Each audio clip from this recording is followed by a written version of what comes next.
Hello, in this video we will see how to create a catalog campaign.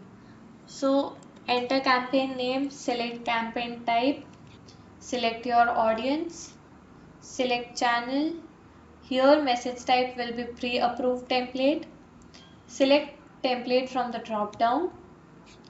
Now here as I have a variable in the body content, I will have to add body variable here, which in my case is name.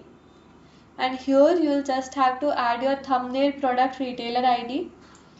To get this, click on this arrows, click on this bag icon. Now here you can search the product name, and if it is added to the e-com, it will appear here and you can simply click on it to get the retailer ID.